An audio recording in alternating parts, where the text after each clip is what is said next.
I'm Linda Flynn. And I'm Mallika and this is our project, The Israeli-Palestinian Conflict, a real problem faced by real people. For me, watching in Counterpoint was a huge inspiration towards this video. And what we discussed in class and what was seen in the movie, that we talk of nations as nations, but we often tend to forget that millions of entities make up those nations. And even though the fate of those nations is going to be decided by a few people at the top, it's the lives of these millions of entities that is going to be affected in the end, and therefore it is absolutely essential to gauge a pulse of what they feel, what their opinions are.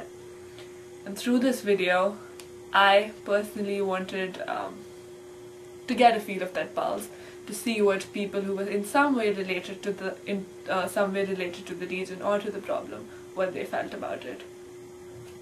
And my inspiration for this project also came from the Counterpoint documentary movie, as well as I wanted to see an individual hope expressed in people, whether it was for one state or a two-state solution, but I wanted to hear what people had to think about this and whether or not people believe that there could be peace, and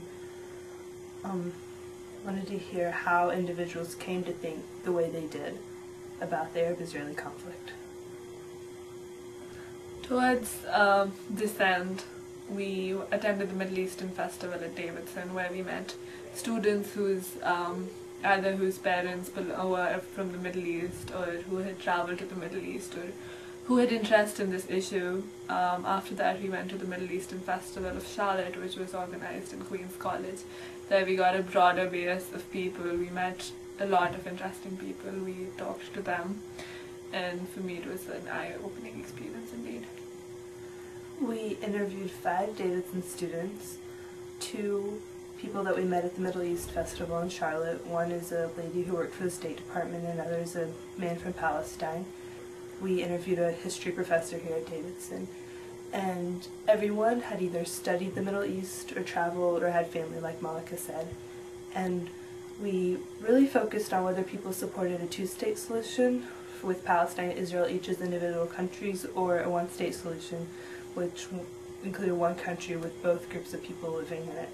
And we would ask people whether they supported either of those solutions, whether they saw a solution as a possibility for the future, what they thought the U.S. role should be in mediating or not mediating the conflict.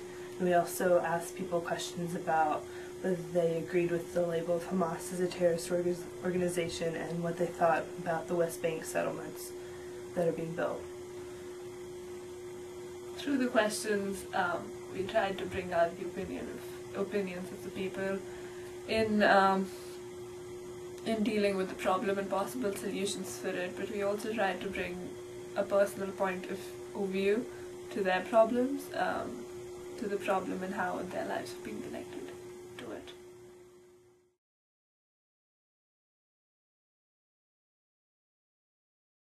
My first exposure to the Arab-Israeli conflict was at Davidson in my political science class with Dr. Ortmeyer, and we read Sessinger's book, Why Nations Go to War, and there was a whole section on the Israeli-Palestinian conflict. So it was my very first exposure to it. Talking with Ortmeyer, reading that book, and doing a little bit more background research on the conflict really made me interested in what the both sides' reasons were for their involvement, reasons for their past policies, and I really had a hard time understanding a lot of the Israeli policies and justifications for actions. So it made me decide to go study abroad in Israel, which is the sole reason I went there at first, was to better understand Israeli reasons for their involvement in the conflict. So I studied abroad for about 6 months in Israel, with travels to Egypt, Jordan, and the West Bank, all kind of trying to further my understanding of for about 6 months in Israel.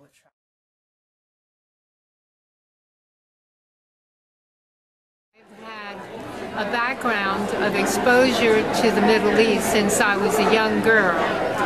Though I was born here, I traveled to the Middle East, and my father told me that I could not discuss what took place there unless I saw it for myself and was on the ground. So I visited my family in Lebanon. I spent summers in the Middle East, And only then did I understand what happens to people who lose their... Do you want to scoot closer to exposure bit?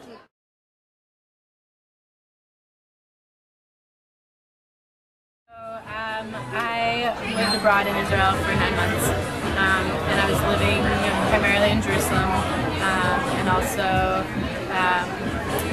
north close to Tel Aviv, and I was never in the West Bank, and I spent a little bit of time in Jordan, so getting different views from those three groups of people.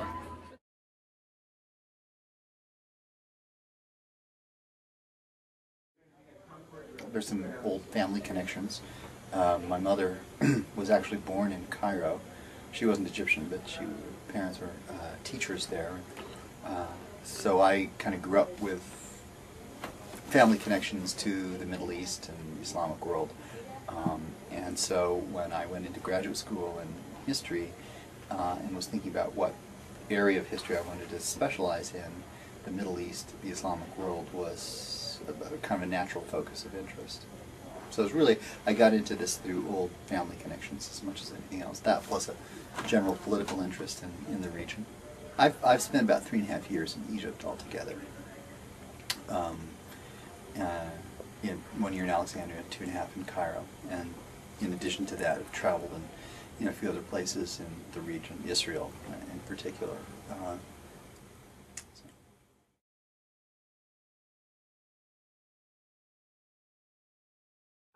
As you know, I'm a freshman here at Davidson, and I'm from Lebanese descent. My father is from Lebanon, and my mother's American.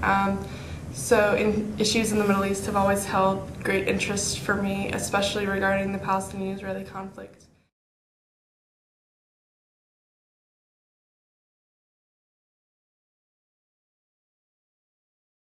I was born in Nazareth.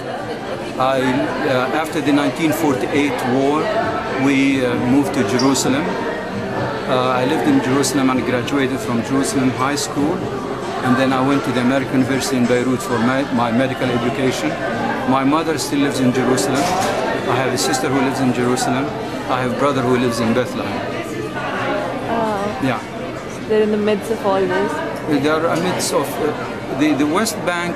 Relatively now is calm, but in the sense that my brother who lives in Bethlehem, if he wants to come and visit my mother in Jerusalem, it might take him a couple of hours, although it is only about 15 to 16 miles.